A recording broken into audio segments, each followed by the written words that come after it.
episode of There Will Be Spoilers. We are your hosts. This is Nicole. Tonight I've got with me Armani. Hey, guys. And Mo. Hey. So, after a little break, a little holiday break, we are now going to cover episodes 8, 9, and 10 of episode 1 of Game of Thrones.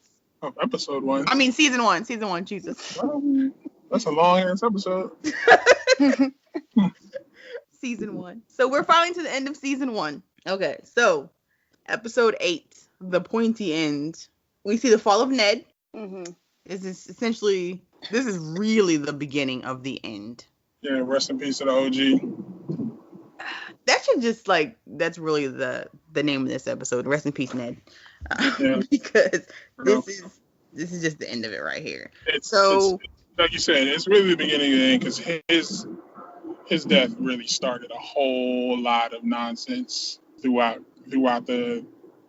King's Landing and throughout Winterfell and all the Bannermen, and it was a long trickle down effect of negativity from that damn axe swipe or sword swipe, whatever you want to call it. Yeah, for sure. So they send Cersei, who was always a step ahead, like several steps ahead of Ned, sends her guys to round up the girls. So she sends fucking who was that? Was it that useless? Oh well, never mind. It wasn't him. I'm trying to remember which useless henchman it was that she sent after Arya. It wasn't. So Barristan is the one that was cool with Ned, right? Yeah. All right. It wasn't him, but I feel like it was it the one? Alistair. Was it Alistair? No, Alistair is the dude from damn Night's Watch. Yeah.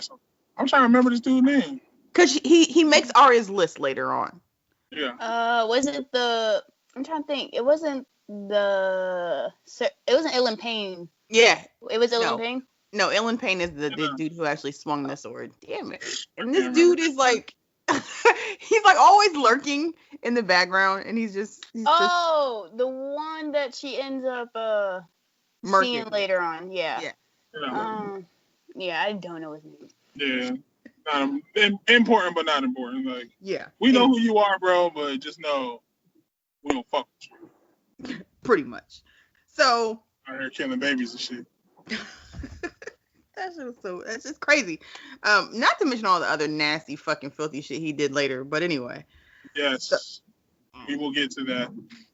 So Syrio dies. Damn it. Best life lessons. You know, what do we say to death? Not today. Well, it was gonna be today when you're trying to fight grown ass King's Guardman with a wooden sword, bro. What you expect, Syrio? You nice, but you ain't that nice, B. I wish he had just ran off with her. Like, I wish he had he's the one character who I wish had more time. Oh, you wanted Syrio to run off on the plug? I said with her.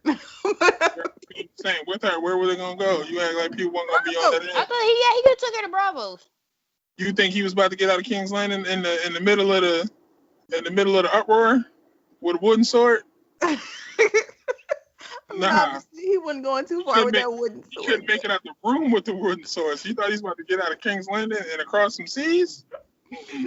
True, and not to mention when Arya did make it down them steps finally, and out that back gate, she gets out there and all they shit is knocked over. Their wagons is fucked up. Everybody out there is dead. So it's just like, this was just a straight onslaught of all of the Stark people that were in King's Landing. Like, there was no fucks given, no mercy given, nothing. And it all started because Robert's stupid ass died. So it was like, it felt like the little mini King's Landing takeover war, whatever you want to call it. Everything was being held off, and everything was getting, held at bay until the moment that Robert died. Cersei was just like, nah, fuck your signature on this. Fuck his signature on this paper. You think a paper gonna save you, bro? Like, nah. So we're gonna take, like, it started in the episodes before, obviously, when Ned died, but that's where it started. That's where it really started. When Ned she was already setting the plot up for the behind the scenes that as soon as Robert dies, it's over for you. I'm getting everybody out of here. There was no hesitation at all. Zero. Arya gets her first kill. So Arya kills her, gets her first kill. She's a little fat kid. Mm-hmm. You know what I put in my note for that? What? Arya catches a body. You feel me? Arya caught that first body. The first of many. Yes, love it. Stone Cold Killer. So Varys visits I feel Ned. like, go ahead. I feel like out of like if you don't count the wars and like the soldiers and stuff, I feel like Arya has the highest body count 100% among any of the people in the show.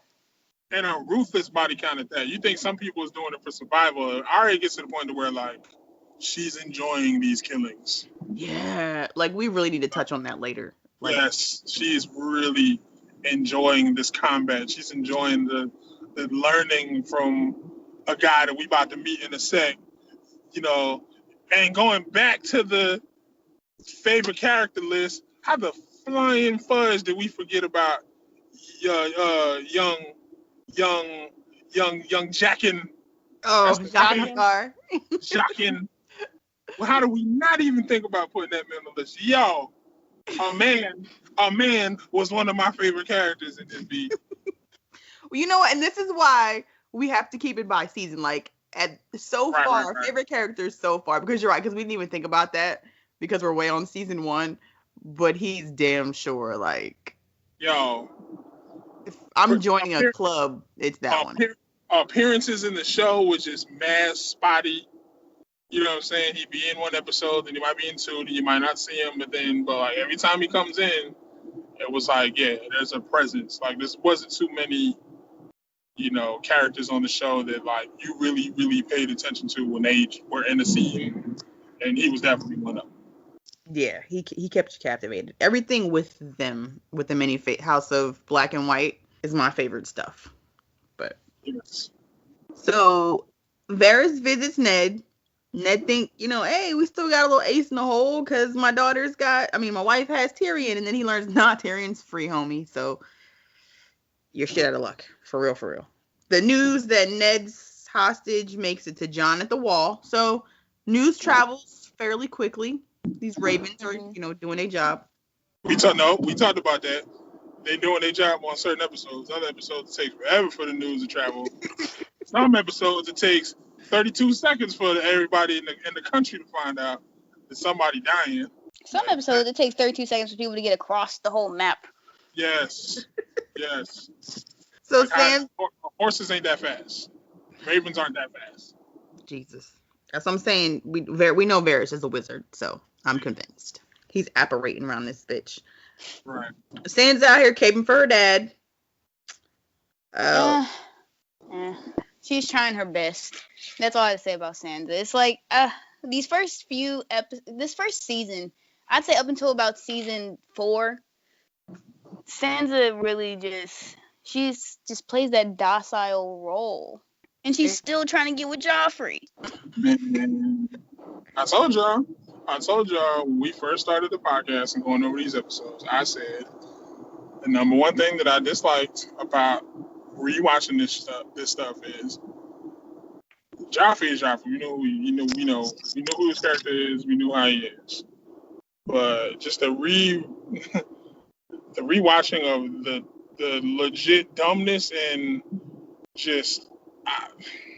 We can drop a million adjectives and different words to describe how Sansa was acting in these first couple seasons, just like, which made me think of, again, we're going to have to take the season by season, but thought about something watching into this. Who got the realest come up in Game of Thrones? Like, we got to discuss, like, top 5 come ups from, like, on some Drizzy, like, started from the bottom. You know what I'm saying? But now we here. I'd say Sansa definitely be in there. Like that last season, she'd definitely be. I'd say like at least number 3 on my list. All right. I mean, I think we all know who number 1 is. Jon? No. Dany. Yeah, Daenerys got the crazy come up. Like, you got 2 armies now and dragons? Like, nah. Got the crazy come up. But like, and we got to talk about everything after one. I mean, we agree to disagree. I think Danny's number one, but if we don't agree that Danny's number one, we got to discuss like 2 through 5. Like, who's really on that come up list? Because like when we really think about it, like Sansa done went through it in the show. Yeah, she goes through it in these next couple episodes. I think this is the start of her really like, all right, this shit is not about to be sweet for her. Right. But I think I might put her at number 2. I might put Sansa at number 2 for the ultimate come up. Right. Because we know where she at coming into this last season. Like, we know where she started. She started to the little, like you said, the little ditzy, I love Joffrey, and knowing how Joffrey is, and just her treating on the family because she loved this dude. Like, come on, bro. And then now we know where she is and start coming season, like, one of the better come-ups in the show. Yeah. I put Jon in my number 4 then. After that episode when, who was it? What was the maester's name? That was the Targaryen. After he told him and was like, kill the boy and let the man. Yeah. So wait, so who's your number 2 then? Tyrion. Touche. I didn't even think about it. I was trying to think and figure it out. Yeah. But yeah. That worked. I could see. We got introduced to you in the show as the bastard who was smashing prostitutes. So now, hand of the probably biggest, the most powerful ruler in the world. So yeah. He also went through a lot of shit. Like, he earned his spot, for real. Right. Tyrion and Bronn bromance, which is one of my favorite friendships of the show. Mm-hmm. For sure. They meet the Hill Tribes. He makes it to his dad. We get introduced to our first White Walker at the Wall. Because when they brought those bodies back, and they didn't burn them right away. And you try to run up on Lord Commander. Yeah. And then we see. Okay, so again, this is one of those things that has like annoyed me throughout this entire fucking show, though. At this moment is when Jon. Well, because Jon kills one. I think at this point did he kill one here with the sword? Yeah, that's the one he killed with the sword that Mormont gave him. Okay, so here. But we know that was Valyrian steel, though. We do know that, but I feel like there's been so he kills one here with the Valyrian steel sword. Fucking, his fat friend kills one later with the Valyrian sword. No, he killed him with dragon glass. No, after he took his dad's sword. Oh, okay. Like he killed another one at some point. And then we kill one with that dagger that was made with Valyrian steel. But all the talk is all dragon glass. Like, no one says anything. I feel like there's never a mention. Well, because my bad. But Valyrian steel is made through dragon fire. So it's like, at this point, they don't know about Daenerys' or Daenerys doesn't even have her dragons yet. I know, but like, why isn't there this thing of like, okay, well, who else got Valyrian steel stuff laying around? Like, I mean, we got all these. Like, where the rest of them at? Like, who else got some? I mean, so hold on. So what are you saying? Are you saying? I'm saying like, there's never hey. So who else has some Valyrian steel laying around? Like, we've got Longclaw, we've got Ned's sword at this point.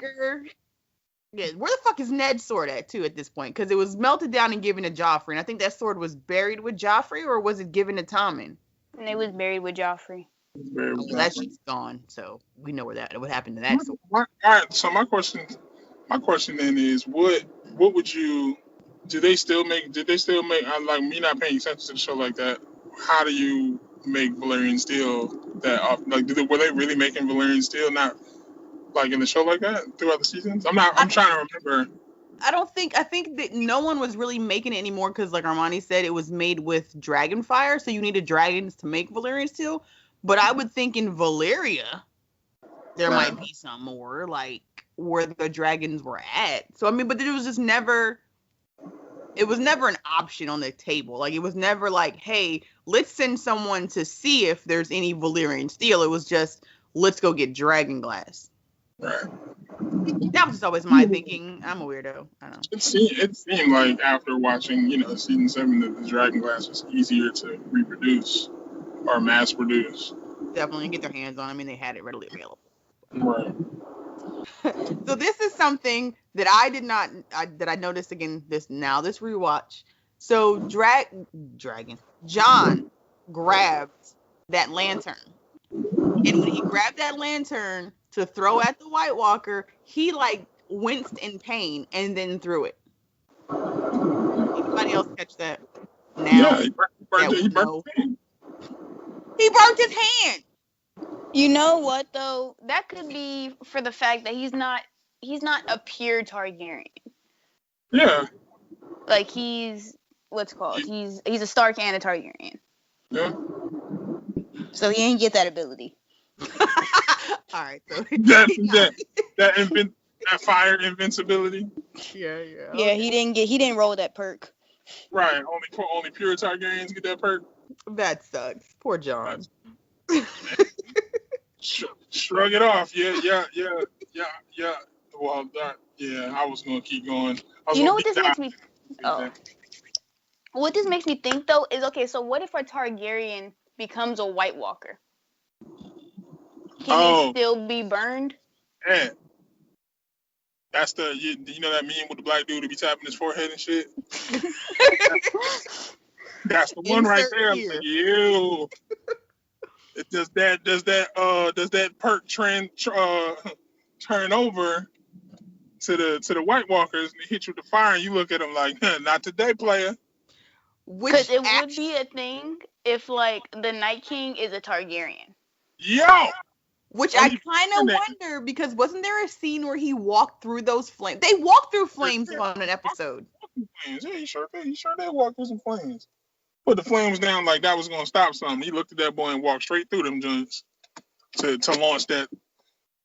Man, look, don't put that in the air. I don't need him to be like, I'm just saying, like, what if the Mad King somehow, like, after they killed him, like, he ended up. Wait, no, okay, no. That's too. Don't do it. It has to be an older Targaryen, but. Well, the thing is, you figure, because we learn later on that every time they kill one of the head White Walkers, the ones that they turn died too. Like, so his generals. The thing is, if you can't kill him, then there's still going to be White Walkers. Because you got to assume he turned more than just like 5 guys in the White Walkers. Well, you can't kill him with fire. That's it. Yeah, they ain't stabbing with Valyrian steel. Yeah, I guess. We'll see what happens when he comes in contact with some dragon glass. So, right. Yeah, that's going to be the craziest fight ever. Drogo gets cut when went head to head in that little village. And then we meet that crazy witch lady. There's that. Yeah, my question was, why would they even let her try to, like, attempt to save him, quote unquote? That like, was why would you even let being those... naive. Yeah, he was mad stupid. Like, that really was entirely on her. Because, like, they straight just pillaged this whole, this whole village. Why would she want to help the cow in any kind of way? Because there was nobody else to do it, and she thought, regardless, she would be, quote unquote, loyal to the queen and loyal to Kyle and not do some shit to kill him, which was pretty dumb. But which also begs the question: is this Khalasar moving around with no nurse? Like, he ain't got no nurse. Well, yeah, because it's like they don't fall. Right? Did you see this? Did you see this man take the knife to the chest and lean into that shit? Like, man, what you think this gonna do to me? Let me lean into this knife real quick and then hit you with the freaking realest kill ever. How you remove the boy throat? How you take your swords out? Now I'm good. I'm gonna show you.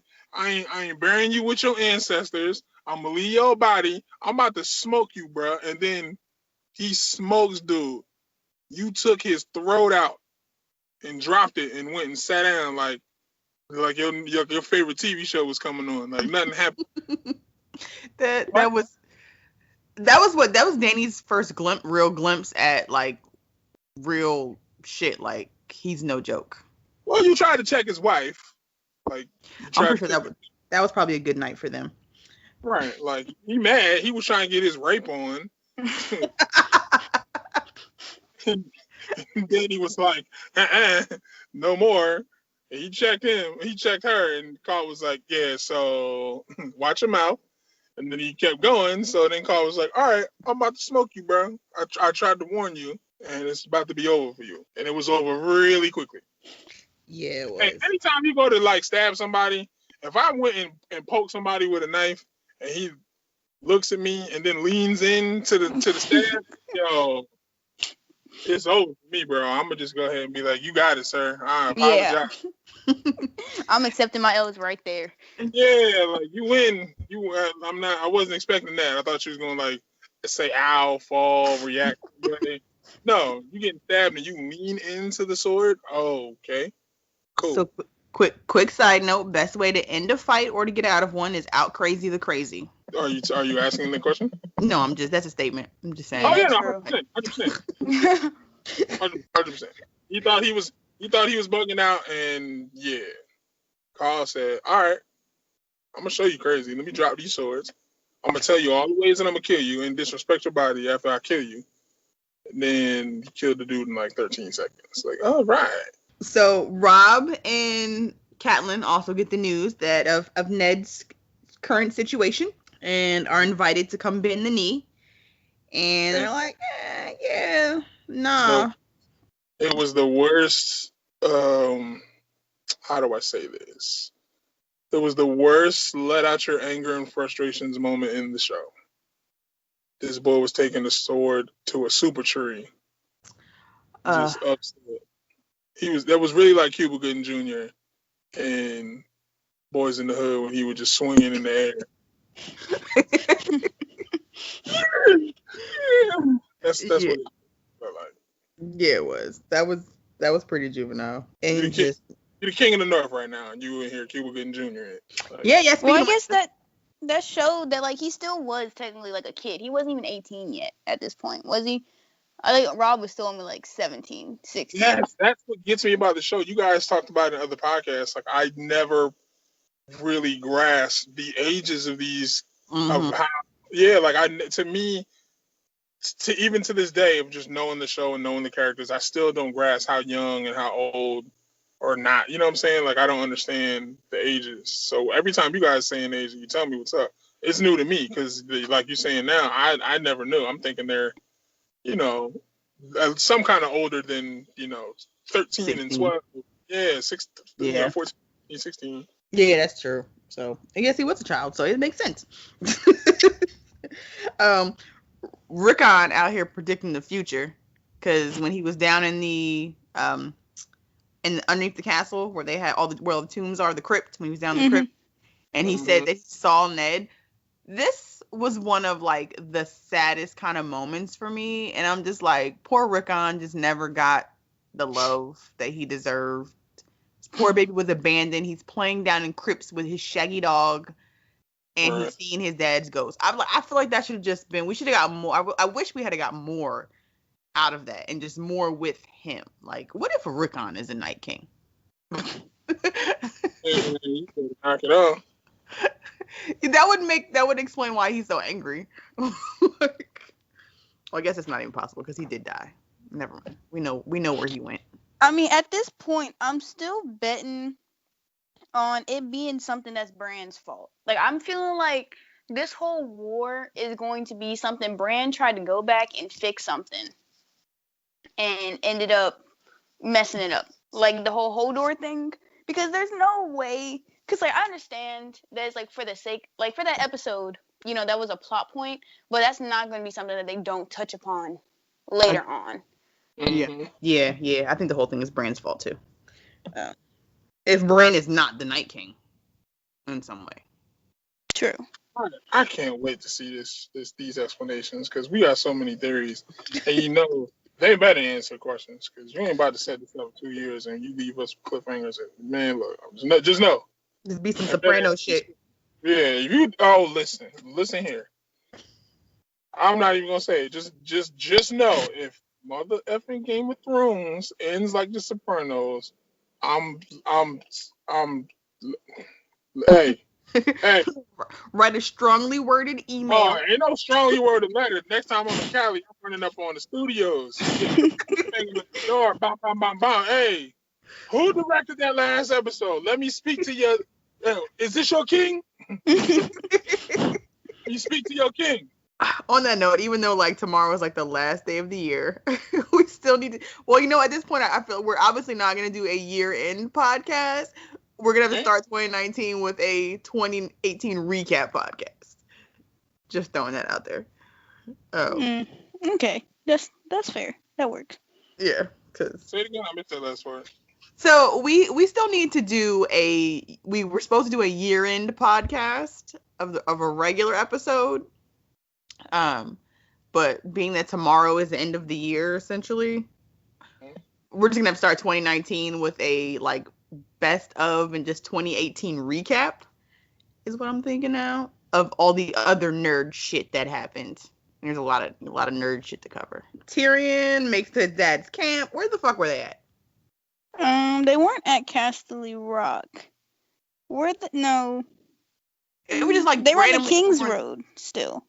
Okay. Because Rob was trying to work his way south. And they hadn't reached the Twins yet. So, okay, so they were somewhere south of the Twins. Because then they just get past the Freys, where the Freys were at? Well, the Freys are at the Twins. That's the Twins. Oh, okay. Okay, so let's see. Joffrey names Tywin Hand of the King. Cersei releases. Yeah. Poor, like, Barristan and Selby, that to me was one of the best. Like, you know what? Fuck this. I'm out. Fuck y'all. Like, you're not going to sit here and disrespect me. I have put in work for you people. Right. You just going to sit up here disrespecting the realm, and I loved his exit. Oh, you got bucket naked on the low. Yeah, and even then he was like, who's going to kill me? Like, which one of these men is going to kill me? Hey, who going to kill me? Yeah, I thought so. And it stormed out. Like, yeah, don't play me. Low-key, probably one of the few honorable characters on the show. There ain't very many, and he was definitely one. All he wanted to do was serve, and serve who was right. What is it, Velardo Harris? Yeah. Yeah, he didn't get his recognition either. The recognition he deserved. All right, episode 9. Ned has a hard choice to make. Was what I started this one off with, because it's like, all right, if you just bend the knee, say you were wrong, admit Joffrey is the rightful king, you'll live. Just go to the wall. That's your option. That's what Cersei tells him. You got options. And now he decides to learn how to lie. A little too late when you in the dungeon be getting your last rites. Like, you either do this or you dead. Like, where was this? Fucking 8 episodes ago. When you had the power, when you actually had power. Right. Rob, we meet the Freys. We meet fucking crazy Walder Frey in his incestuous situation. And yeah. I'll say about that. They strike up a deal with him so they can cross. Among those deals was Arya had to marry one of his sons. A knighthood for one of his sons. And then Rob takes a wife. Kill yourself. We know how this goes, but I made note of those things, obviously, for future purposes reasons. Mm-hmm. Let's see. Oh, we meet Aegon Targaryen. This is when we learn that Maester Aemon is, in fact, Aegon Targaryen. I thought that was a great reveal. It was. Because John was all mad, like, they killed my pops. I gotta go. And he was like, you here? Trust me, I know what you're going through. And then told him, you really know what you're going through, and let me tell you why I know. Because of who I am. And technically, wasn't that his great uncle? Man, yeah. I keep forgetting the end of this damn. The kid is in the bloodline, being like, man. Yeah, family. And he didn't even know he had. Man, can we get on the real? Like, we don't have to deep dive on this, but can we get into the real meat and potatoes of how ridiculous incest is? And they were just smashing family members like that. Like, yo, I could never, ever, like, gun to my head, I'm gonna be like, yo, kill me. I'm not busting a family member down. And they were having kids with these family members, bro. Like, oh. This is still a thing that pretty much goes on in England. I know. I cannot get over the fact of how crazy incest is. Like, if we want to, we don't got to go really deep into it, but if we want to be really real, like, you're saying this to a thing, like, to me, if this is me personally, I could never do it because on Mama's, like, I couldn't even get it up. Like, if you had to if you had to legit force me, it's just not gonna happen. And these cats is out here willingly doing this stuff. Like, man, every time I see it on the show, I'm just like, I'm with the disgusted, just shaking my head face, like, yo, this is crazy, bro. Yeah, that's one of those medieval time things that just needed to die with the times. Like, this wasn't okay. And it ain't just them, it's everywhere. Like you said, we about to talk about in a second when damn it, Yara, what's when Theon made it back to Theon and Yara, and he like, yo, if you and man, look, he didn't know though, so I don't care. She knew. You're right, she knew, and she did let that shit slide. Drogo's not doing so well. His wound's infected. We meet Shay. So this is when Tyrion meets Shay. And so into episode 9, Drogo is like on his deathbed. Like, the dude's he's not doing well. He falls off his horse. This is when Dany goes to the fucking witch lady and is like, hey, save my husband. And dude tells her, like, don't let her near him. And, once he dies, you're not our queen anymore. And, we're going to kill you anyway. So I don't understand that, because why would they have killed her if they had that whole place set up for Khaleesi's whose cows died? Why was that not the first thing they told her? I think they would have got it off because of the fact that, she allowed this witch near Drogo in the first place, and that's the reason he's dead. So I think that's how they would have justified it. Okay. Anyway, like, oh, well, this is why we killed her, so she's not going to show up. Mm-hmm. And they'd be like, all right, well, cool with it. She was some crazy white outsider anyway, so. Right. Episode 10. But then why take her later? Well, they didn't take her later. That was a different group of Dothraki. I mean, that wasn't that guy. Okay. All right. So, yeah, remember she ran into that other random dude, and different guy. He didn't know the whole backstory, I guess. Because he didn't even know who she was. Oh, you're right. Because they were like, then why aren't you there? Okay. All right, that makes sense. Ned loses his head. Episode 10, I mean, I know you're trying to get to what you want to get. Yeah, you gonna talk about Jaime getting captured? Oh, yeah. Wait, was it? Oh, yeah, you know what? I'm not even Jaime gonna lie. got full on. Rob hit him with the okie doke, and Jaime got full on took. See, and this is why there's more than one of us on this podcast.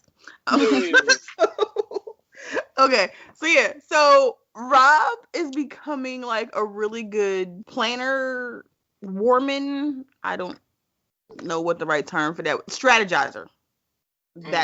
He is showing that for a young dude, he is very capable of being in command of an army and running battles. And like you said, so he got the okie doke on Tywin because Tywin thought that he was going to show up, and he didn't. And instead, he showed up. He only showed up with like 2,000 a couple of his boys, though. Yeah, and how do you take that straw poll? I need about 2,000 of you who are willing to die because you're probably not going to make it out of this. Yeah, you're not. It's a wrap. So, like, who volunteers for that? Or are you voluntold, or like? Yeah, you voluntold for that. That's the ones like, all right, I'm gonna pick a number between 1 and 5. Like, not even. Whoever picks these numbers. Hey, you with the blue coat, or you with the green coat. Everybody to the left of you, you gonna die. You gonna die. Hey, we're gonna tell your story in the books, but it's a wrap. Who lives, who dies, he tells the story. It's a wrap. Yeah, that. And obviously that was tough because at the end he was like, I sent 2,000 men to die. So, and I was glad that he felt that, and it wasn't just like, oh, whatevs. So, no, I feel like that was one of his downfalls. I feel like Rob's heart was honestly his downfall. The same as Ned. I agree, and 100,000% Ned. That's lie. Damn it. You be alive. Yeah, because if he had been a little more like his mom, shit Oh, might have gone a man. little different. Man, you already know what time it is. You good. What I'm mad they didn't touch on though or go further to explain was him using Grey Wind to strategize. We never see his dog. We never see that fucking dire wolf in action. Mm. And in the book, he actually wargs like Bran does into Grey Wind and uses him during battle. So you're right. That was totally a missed opportunity in the show because that is something that happens in the books. It's like I feel like they tried to touch upon it a little bit because like when they were talking about how they said the King of the North eats children and he was going through and eating people. Like I feel like that was them trying to give some kind of drawback to him using his wolf to go kill people. Yeah, we never actually got to see it, so it don't count. It was a nod to the book, but I feel like that's something that obviously there's a lot of shit that should have that I wish had been in the show. Among other things, Catelyn's whole fucking backstory, like her whole side story, obviously was a huge missed opportunity for the show, but we won't touch on that yet. But yeah, I feel like that would have been dope to see that, like to see Lady more Blackwater. Yeah, I think that. Just to see more correlation between them and their wolves and the actual connections between each one of them and their wolves, but that one in particular, yeah, Rob and his wolf. But yeah, we know how that ends for Rob and his wolf.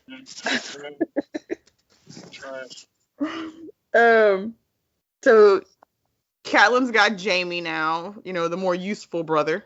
Yeah, the actual bartering chip. Mm-hmm. Was that all that? You the king's pops.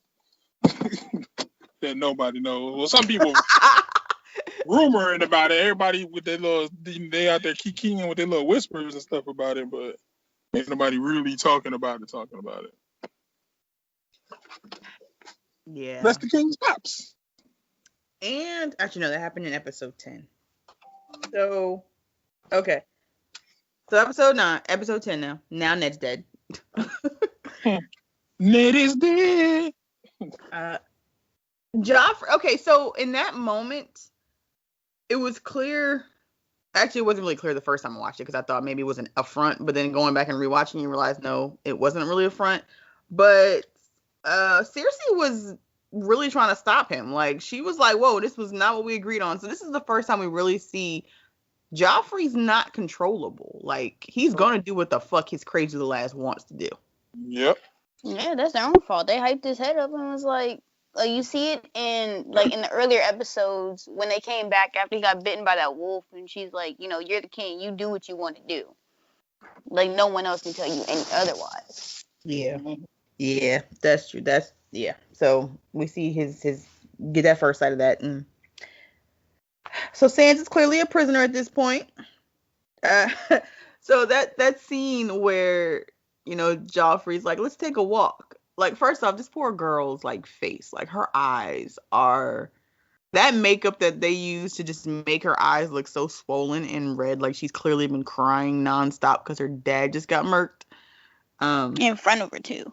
In front of her, yeah, made her watch that. And Arya. So I totally forgot about that guy who had took Arya. At that moment. He was at King's Landing. Oh, not King's Landing. He was the wall. At the wall, yeah. I could never remember his name because for the longest time I was like, who the fuck was that guy? Like, why did she go with him? Like, why? Where did he come from? I totally forgot about who he was until rewatching it again now. I'm like, oh, okay, so this makes sense. So he grabs up Arya and cuts her hair off in an attempt to get her out of King's Landing. So we see, okay, she's gonna be safe, but Sansa's punk ass, still gotta say that. I guess at this point you can't even call her. You can't call her punk. You gotta kind of feel a little bit sorry for her, maybe at this point. No, sure don't. Sure don't. She's gonna get all of these. You chose signs. You chose wrong. Okay. Joffrey makes her look at Ned's head, and At that scene when I was like, yeah, I wish she should have just pushed him. She just went for it. Yeah, honestly, like with the Hound, I feel like the Hound would have let her go too. Like I feel like it'd been one of those things where he's like, you better run. Man, the Hound. So the Hound at this point, it's like you don't know. Like to me, he's probably one of the more complex characters on this show. One moment he seems like an asshole, which he is overtly an asshole, but he also has like some feeling and Colleen doesn't want to see this girl tortured. Yeah, he has some decency. Like he knows what's up. He had her back when oh, that's actually the next episode. Well, when the dude was drunk and it was his name day and she was trying to tell him don't kill him, and that's when the Hound was like, look, Sansa's right, like, don't kill a dude on your birthday. Yeah. So he's got some decency up in there. That's gonna be that's also one person I don't want to see go. Like I want to see him have a good ending. I just don't want it to be death. I feel like he's gonna take over for old dude, the main guy from the Brotherhood without banners. You think he's gonna lead the Brotherhood? Right. They were trying to recruit him. Yeah, that's true. That would be interesting. I want the reunion with like him. We've already seen together. Brienne. Yeah, I want to see the reunion with him, Brienne, and Arya. Like, do we think that meeting will ever happen again? Yeah, I feel like it will. I think so. Honestly, yeah, I think so. Because who was the Hound with? He was with Jon and them. Yeah, he's with Jon. So it's like once they go back to the wall, or weren't they going back north anyway? They were heading. I think they were heading to the. Yeah, well, because they were at Dragonstone. No, they're heading for King's Landing, ain't they? I thought they had just left King's Landing. In the last episode, they're on that boat. They left Dragonstone. Wait. I think so. Where in the world is Carmen Sandiego? Right. Another coming out with that on Netflix too. Yes. I heard. You know what? That also makes this way off on a side note. I want to start watching She-Ra because I did see that Carmen Sandiego looks like it's being drawn and animated similar to how She-Ra is being animated. And at first I didn't want to watch She-Ra, but I like watched a little snippet of it. I'm like, all right, it looks good. So I think I'm gonna give it a shot and start watching She-Ra. All right. So Joffrey tells Sansa he's gonna get her pregnant. We get this is when we get the official introduction to the King in the North. Mace Raider. No, Rob. Oh, you said the King in the North. Not King Beyond the Wall. Okay, all right. What's that same man saying in this episode? We're getting Mance Raider to like season 4. Okay. Right. All right. Yeah. Okay. All right. I thought I was tripping. You stop that quick. Oh hell no, not him. Dany loses the baby. Now, okay, so actually that was the one thing we missed at the end of the last episode too, because I didn't even write it down. So when the witch is in there and she's asking him to save Drogo, and the witch is there doing, she told him no one's to come in here. Why would Jorah take her into that tent when all this shit is going on? Like, that'd have been the last place I took Dany. I'm like, we just gonna sit out here and wait till that stops? Well, I mean, the queen said, I'll listen to the queen. I'm just, you feel me? I wouldn't want to, but you gotta listen to the queen. I guess so. Again, this honestly goes back to what you said, Armani, about this whole shit is Dany's fault. Like, she trusted this lady. None of this shit worked, and now her baby's gone, and her husband is a vegetable. Straight up vegetable. Straight up vegetable. So this is one of those things, like, after, like, getting a little, maybe about season 2 or 3, one of the things I started to kind of think and wish would happen was, like, at the end of this, if Dany dies, there'd be some kind of weird thing where the sun rises in the west and sets in the east, or whatever that lady said, and we get Drogo this is a sci-fi show? Why you doing the most? We have dragons. For y'all, why both of y'all on y'all super deep dives tonight? I'm just, I'm See, I felt that up until the episode where the wizard captures her, and she's with Drogo and her son, and then she still leaves. yeah, I guess that's true. Oh, yeah. I forgot about that. I completely forgot about that. You are absolutely right. Because even some part of me was like hoping that she'd stay there. Like, yeah. like at that point, her dragons probably would have died, but it'd been like, she would have been happy. I do not need her to stay. I need her to rise up and get busy. She need to get busy in these streets. That's Bay. I need to see Bay rule. Let's just hope that's what happens. Like, I need that to be what happens. I don't need obviously there's gonna be some twist ending and fucked up sad shit that happens in this final season. So yeah, they say it's gonna be a bittersweet ending. But like, I feel like it could be something like it's like if Dany is pregnant and Jon dies. It's really gonna be them. It's really gonna be them fighting off the Night King. So that King's Landing, that ruling rest of, you know what I'm saying, that ruling all that gonna have to wait. Yeah, hope there's some shit to rule over. Right, you say. But we already know the main war is gonna be, in the north. For sure. So Pycelle, we see Roz. Roz has made it to King's Landing. She's out here, coming up in the world. Hanging out with Maester Pycelle and his old nasty, creepy ass, who is perfectly capable of walking straight up.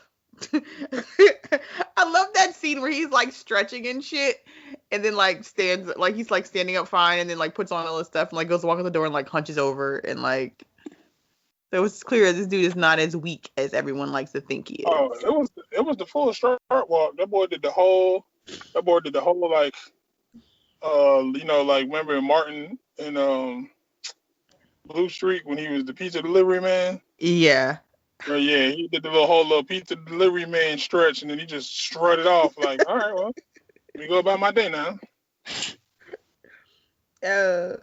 Arya, So we meet. I forgot that kid that tried to bully Arya for the quick second was Hot Pie, who later on becomes her friend, but like thought he would try to flex on Arya, and she's like, nah, I kill fat boys, I'll kill you. So that was awesome. We could see her flex on him a little bit. And then we also meet Gendry, although we don't know his name at this point, but we get the first glimpses of Gendry. I know we know his name. We know his name from when Ned went to go see him. Oh yeah, that's right. I've forgotten that. See, just a quick, I forgot Ned did go see him. Which also made me think of why did the dude was he sending him to the wall to be a blacksmith at the wall? I think he's just trying to get him out of King's Landing. I feel like he knew who he was. Like, I feel like there was no way he was like, okay, all these lords are coming here. They're not even coming here for me. He knew he was. He knew he was gonna get killed.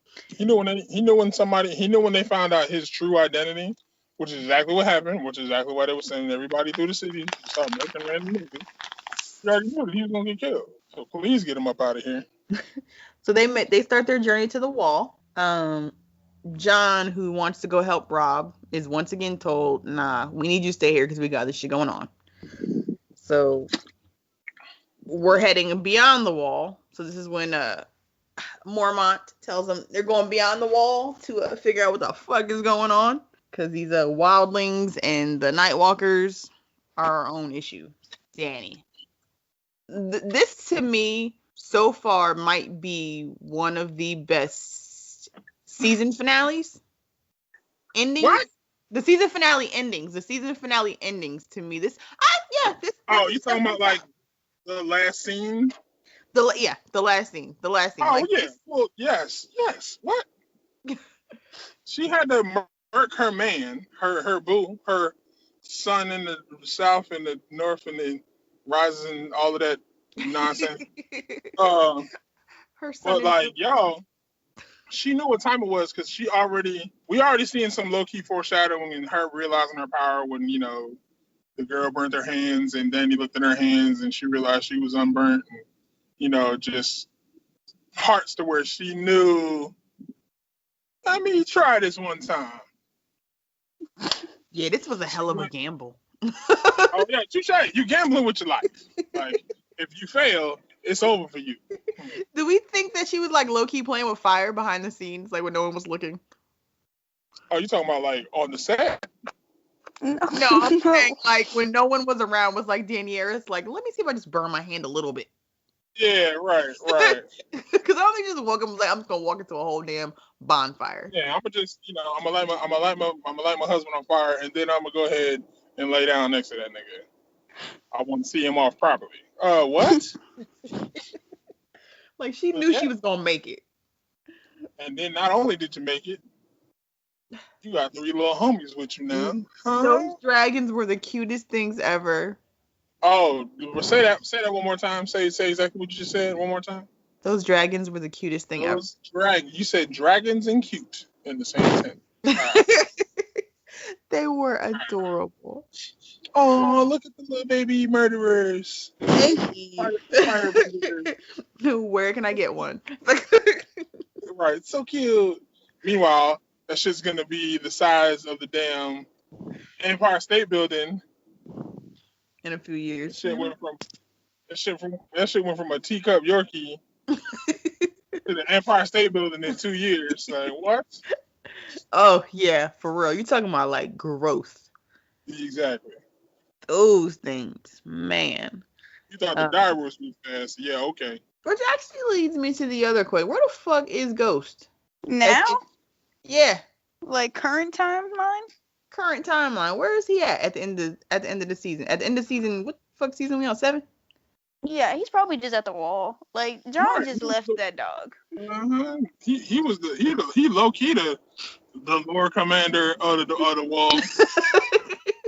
Out here tipping people off and murking White Walker. You know what I'm saying? He real Lord Commander. Because ain't nobody messing with him. Ain't nobody messing with Ghost in the show. Tell me who tried Ghost. Ghost and G. Yeah, there's 2 Tell me who tried Ghost in Nymeria. Nobody. Yeah, true that shit. Nymeria out here got a pack, but yeah, like I just thought about that. I'm like, we don't like John just be leaving that dog with anybody. Yep, because he good. I'm gonna leave him with you, but just know he don't need no help. He's straight. Jorah looking stunned. Dany's got her little tiny Khalasar because as soon as she told people, she's like, "Look, you can leave if you want to." Yeah, they were like, all right. Bet. Yeah, they were like, bet. Pounce. You ain't gotta tell me twice. Oh. See you when I see you. That was really funny because she said that, and in the process of her saying that, they was like, all right. And in the minute, while she was really talking, they was like, cool. Start walking off. Say no more. We out of here. She's like, we wouldn't try to stay anyway. So. All right, well, go ahead. That's. I know what you've been really wanting to talk about. No. Before we get to that, so what was the best episode of this season? What was the top episode of season 1? That's hard. I don't think I can pinpoint one because I feel like that first season, even rewatching it, was kind of just hard to get through. Touche. Yeah, that's true. So I don't think I have a favorite this first season. If I would have to say, I agree. So I wouldn't necessarily go with what was my favorite episode, but like I got moments. Like that moment with Danny at the end was dope. When Carl murked that dude, that was dope. Like I don't know, but you're right. Like to Monty point, like there wasn't nothing that we could really just be like, that was it in the first season. Didn't really have no moment in the first season to me. It was just a lot of explaining, a lot of character developing and introducing, and wasn't really no moment. Yeah, there was a lot of this was all the introductions for the most part for the main cast. Mm-hmm. I think Crippled Bastards and Broken Things might have been one of like the better done episodes this season for sure. Yeah, I was about to say that was one of my favorite scenes when Tyrion said that. Mm-hmm. Like that's one of my favorite Tyrion quotes. throughout the whole show.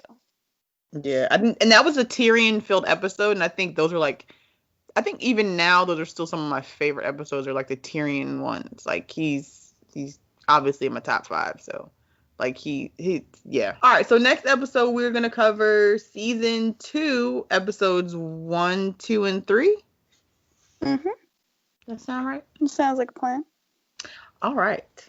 So now on to spoiling other shit. So, Spider-Man. It was alright. You know what?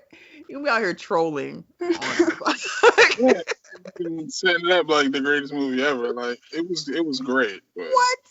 you talking about movies of the years, and you know, but I'm just like, hold on. Come on now. Okay. Can we agree on that was hands down the best Spider-Man movie of all of these Spider-Man? Yes, I'll say that. Spider-Man 2 was good, but yes, I would agree that I think that that's the best.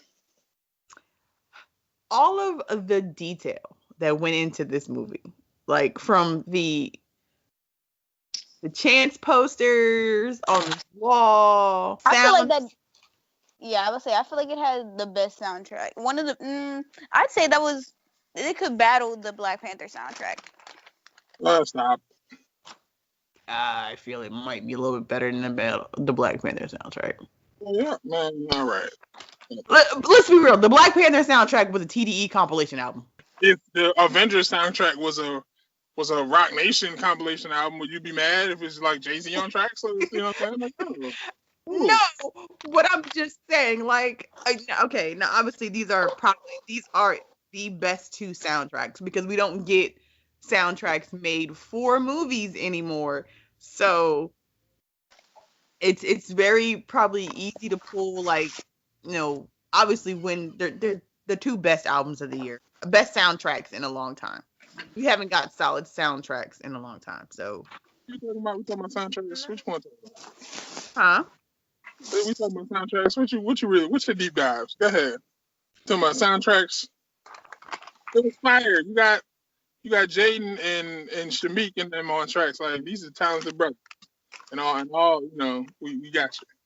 Where your movie deep dive? Talking about the best of the year. I'm just saying, like, I mean, I have definitely played the Spider-Man Into the Spider-Verse soundtrack on repeat in my car more than I played the Black Panther soundtrack. I think Black Panther soundtrack I really only like rocked with maybe 2-3 songs. I feel like diversity wise, like that, I feel like Spider-Man just had a more diverse sounding soundtrack. It was a traditional soundtrack. Yeah. But beyond that, so the animation in the movie was freaking amazing. Like, and this is why, I mean, obviously this will win animated movie of the year. What other animated movies even like are fucking with it this year? Did Coco come out this year? Yeah, I'm about to say Coco is the only one I could think of that would not give it. I wouldn't say Coco would give it a run for its money, but like emotional wise, I'd say Coco would be up there with it. Coco had the voice of the bugs here, man. I was playing back from Coachella, and I watched Coco, and you know I was in my seat like. Yeah, and the thing with Coco, you didn't even have to watch the whole movie. It's just those scenes by themselves. You'd watch them, you'd be like, dang. Mm-hmm. So the nominations for best motion and this is the Golden Globe nominations. The Oscar nominations haven't even been announced yet. But best motion picture animated is Incredibles 2, Isle of Dogs, Mirai, Ralph Breaks the Internet, and Spider-Man Into the Spider-Verse. I think Spider-Man has that. Because I haven't seen Isle of Dogs. Oh shit, Coco's not even on that. Did Coco come out last year? Yeah, Coco came out while I was at school. So yeah. I think that, so the only thing really even like coming anywhere close is going to be The Incredibles, because Pixar normally sweeps and wins. If Pixar takes that, that's rigged. Because I don't even feel like The Incredibles 2 was that good. Like it was a good movie, but I don't feel like it was that good. It was needed as a story continuation, but people were talking about it like, yeah, it was good, but come on now, relax. Like I don't need to watch The Incredibles 2 again. Sure don't. Like I wouldn't have went to go see that in the theaters a second time. And I've seen Spider-Man twice. I've missed, and I'm not gonna say I missed a lot of things in Spider-Man, but there's a lot of things because of how fluent how fluid the movie was and how all the animation was really good, and they had the jokes here. It was a good movie to the point where, just like you said, I'd want to see that again in theaters, let alone watching it over and over again in DVDs or TV or something like that. I left The Incredibles 2 like I was cool, with no desire to want to go see it. So okay, so we know that should definitely win that nomination. I don't even know if it's even nominated for anything else, to be real. I'm kind of going through this score. Black Panther is nominated for Best Original Score, but that's the composers. Oh, okay. For, like the stuff in the movie. It's not Best Song. I'm trying to see if there's even a Best Song category for the Golden Globes, and I'm not seeing one. I don't think the Golden Globes has a Best Song. Yours does, though. The Oscars has a Best Song category. We know the main song from A Star Is Born will be on there. Oh, that's 100% good. Shallow, done. Knock it off. I'm just telling you. Like the way they put it, it's not even only got to be a good song, but the best score, the way the Oscars view it, it's got to play through the movie and be impactful in the movie as well. Mm-hmm. And have you seen A Star Is Born? I have not, no. Yo, you're bugging. They're going to sweep everything. And that's I'm telling you, like the way it flowed in the movie, it was like thug tears. Not from me, but just everybody around me was crying. And it's really Gaga singing because it's freaking Lady Gaga. So, and that's the thing, because as soon as A Star Is Born dropped, as soon as those trailers started coming out, I was like, fuck it, there goes the awards. Like, there goes Black Panther. Black Panther won. But really, though, like, if you watch it, it's somewhat predictable, but it doesn't hide the fact that it was a good acting movie. Like, Gaga acted. I mean, we know she was a classically trained pianist and a theater girl. So it's not far fetched that this is her, succeeding in something that nobody really seen her at. Nobody's seen her act, but like you don't. It's like Jamie and Ray. Like when you forget it's Lady Gaga, you forget it's Bradley Cooper. When I watched the movie, it was good. It was good to me to know that if they swept the awards, it wouldn't be for naught. It wouldn't be because people were like, "Oh, it was Lady Gaga." No, they actually acted their ass off and they sang all the songs, and the movie was good. Oh, that's I guess I guess I guess that makes it a little bit better because the year that Dreamgirls got snubbed for mad shit, and Eddie Murphy did. As fuck. No, it's not. First, Eddie Murphy deserved that Oscar for. Hold on, did he just call Dreamgirls corny? Listen, yes, 100%. I love Dreamgirls, but in the reality of the situation, when you rewatch Dreamgirls, like, let's be real. I've rewatched Dreamgirls a lot. I rewatched Dreamgirls a lot. Is Dreamgirls really as good as you think it is? Yeah. I'll take Cadillac Records over Dreamgirls. But again, Cadillac Records. That's a good one. I would 100% take Cadillac Records over Dreamgirls 100 times out of 100. Ooh. Yes. Yep. We're gonna park about that. Hot take. Cadillac Records is better than Dreamgirls. I don't feel like you can compare those two. Cadillac Records than she was in Dreamgirls. Dreamgirls is a play and a musical. Cadillac Records was not. So I too don't think I really want to compare those two movies. Yeah, because it's like, I feel like, yes, Beyonce did her thing in Cadillac Records. Like, I would definitely rather see her as Etta James than Dina Smith. Yeah, I was about to say, you see how you had to that? Wow. Alright, that ain't got nothing to do with the movies. It's just a real person. Name? Look, you were snapping your fingers. What was her name? Bow, you proved my point right there. Bow. But J Hud killed it, so. Oh, 100%. Listen. Okay, yeah, so that was Jennifer Hudson movie rather than a Beyonce movie. Talk to her. This girl was like 5th in American Idol, but she is like one of the most famous American Idol guests because of her non-successful in the show. She won an Oscar for it. First off, then going back deep dive, who the motherfucker said Jennifer Hudson ain't the best in that season? Who won that season that Jennifer Hudson was in? Are you kidding me? Didn't Fantasia win that season? Oh, Fantasia and Jennifer Hudson won the same season. I thought Fantasia was the first winner of American Idol. Or was that Nah. Kelly Clarkson? That was Kelly Clarkson. Oh. I'm looking it up right now. I need to know. Ain't no way. Who won that year? And it better be somebody cold that's still relevant to this day. Because, man, third season, who was the winner? That wasn't the season with the Adams, right?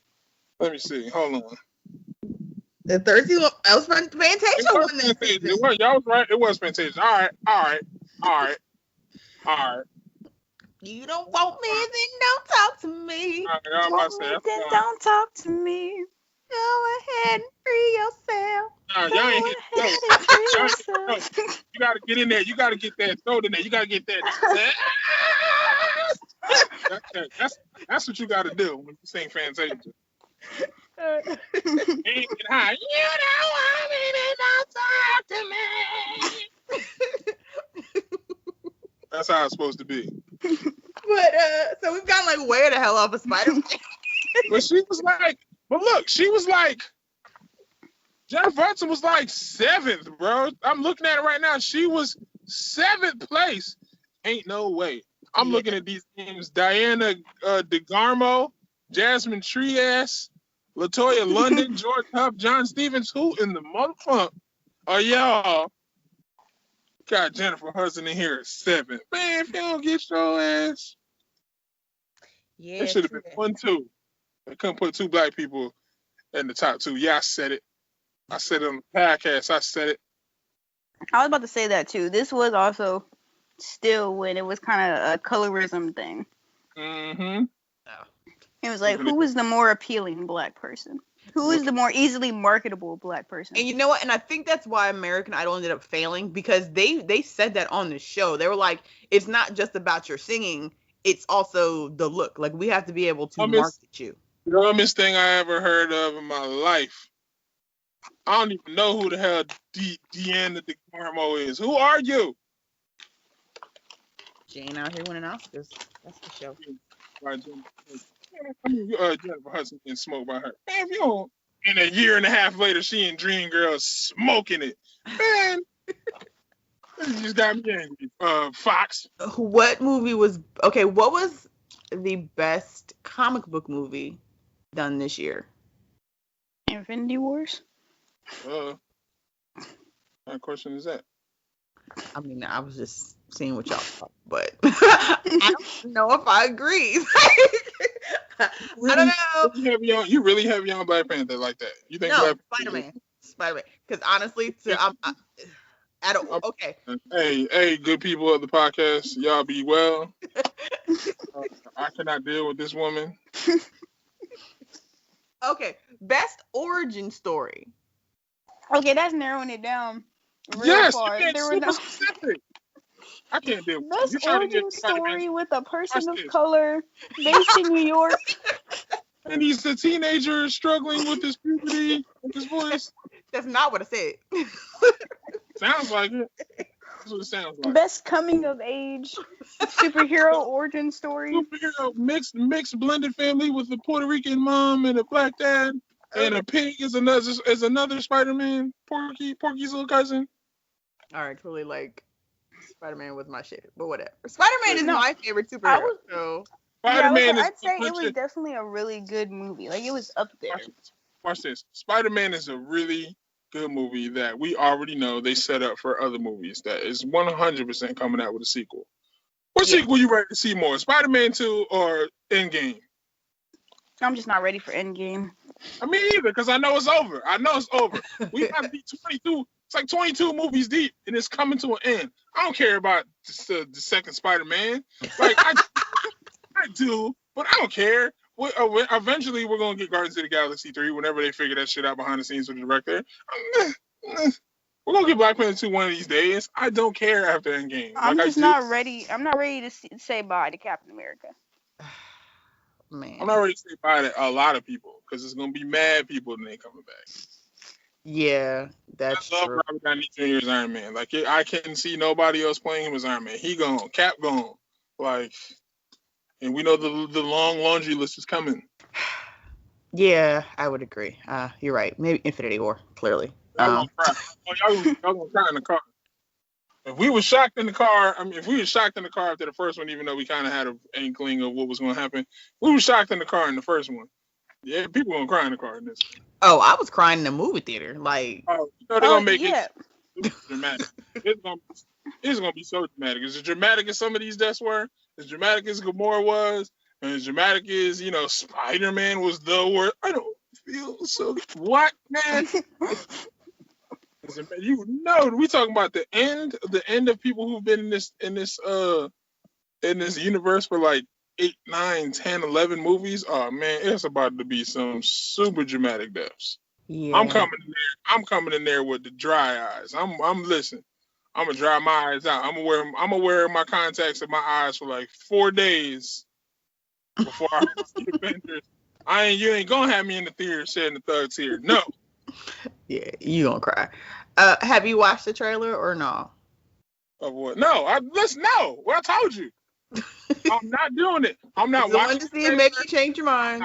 I'm not watching the trailer. And when Captain Marvel comes on, and I see, because they're gonna have a super trailer for that. It's probably real talk. It's probably gonna be a Super Bowl trailer. Like the official trailer is probably gonna come out for the Super Bowl. Not looking, not listening. When I go see Captain America, shut it down. I'm not doing it. I'm not doing it. All right. So now that I realized after what happened in the first movie, when we watched the trailer from the first movie, it told too much. Well, all the rest of them after that have had lies in them, though. Man, fuck it. I don't do it. You ain't gonna get me. Okay, so with that said, we won't talk about the trailer at all. But yeah, so evidently we're all in agreement that Spider-Man was amazing, and this was a good year for comic book movies. This was a great year.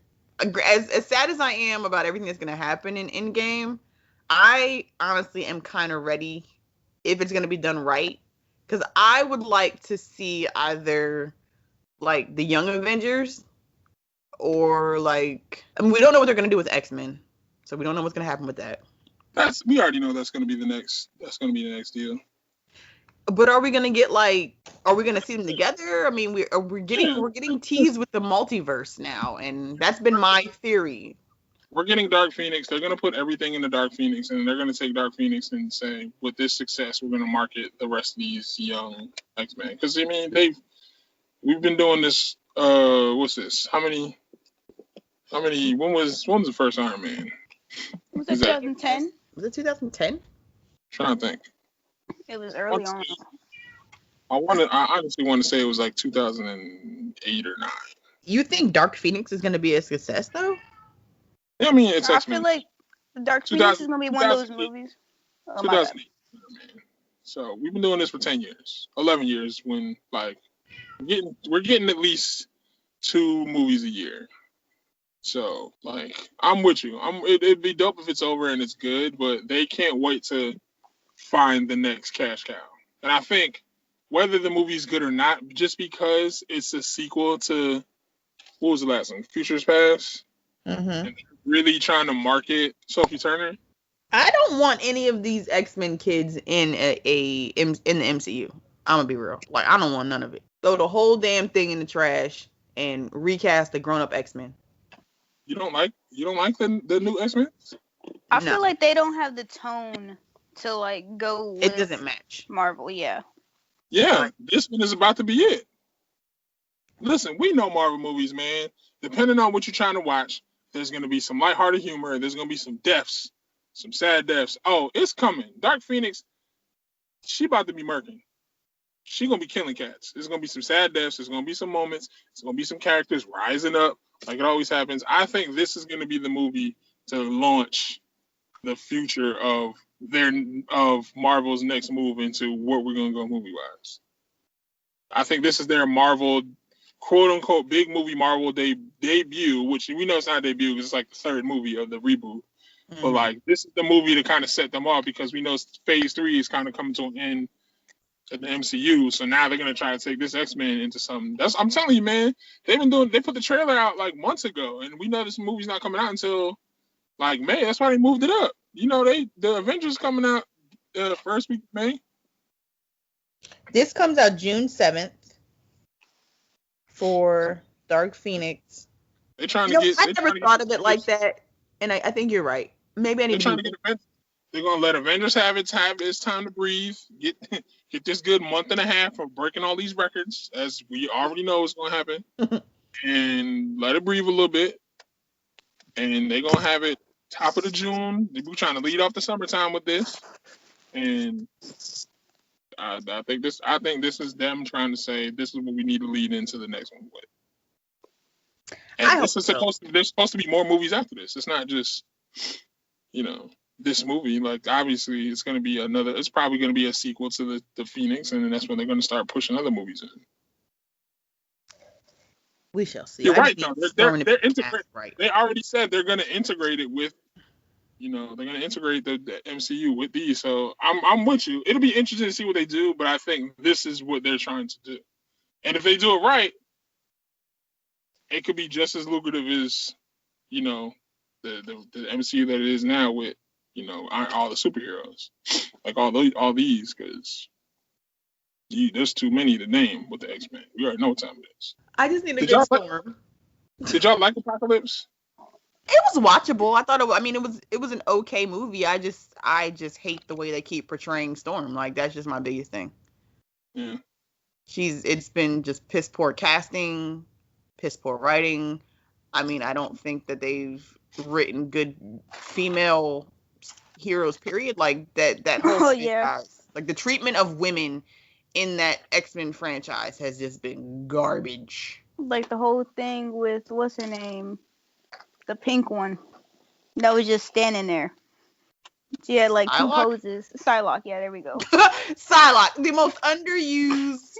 You get Psylocke, and this is what you do with her. Like, I mean, that they're putting all of who are the two people that, when you look at women in the MCU in these last movies, especially in the X-Men movies, who are the two women that are getting the most pub and praise as far as their performances as the people? What's her name? Not Nakia. Shuri and old girl from Dora Milaje. Nope. She just nope. And you know why? I won't give you Shuri because she's just got introduced. But I'll give you that. And you know why? Because she's Michonne. Oh, yeah, did I? I mean... You know why people say Sophie Turner and they got her a whole standalone X-Men movie? Because she's Sansa. I would not want to start my superhero career with the stride of Sansa Stark, though. I'm with you, but it's not even Sansa. It's Game of Thrones Sansa. As big as Game of Thrones. You know why Mystique is popping? Because it's Jennifer Lawrence. You know what I'm saying? So they're trying to, like, worst castings. I agree. Yes. It was good at the time. Like, it made sense when it happened. I understand. Because they were putting Jennifer Lawrence everywhere.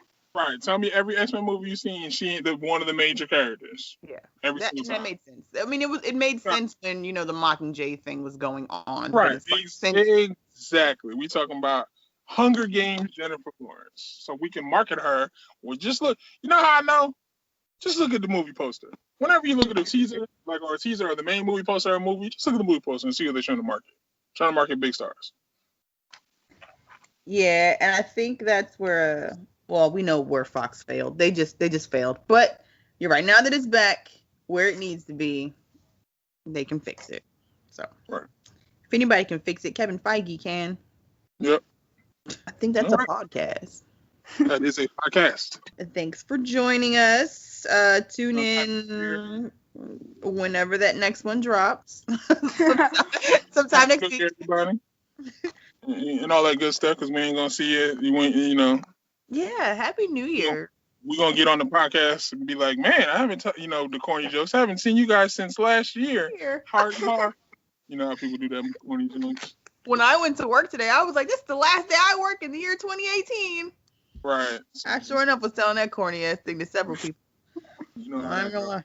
Yeah. Actually, I did that yesterday because I thought yesterday was my last day of work for 2018, but it wasn't. So Happy New Year, people. Y'all be safe out there.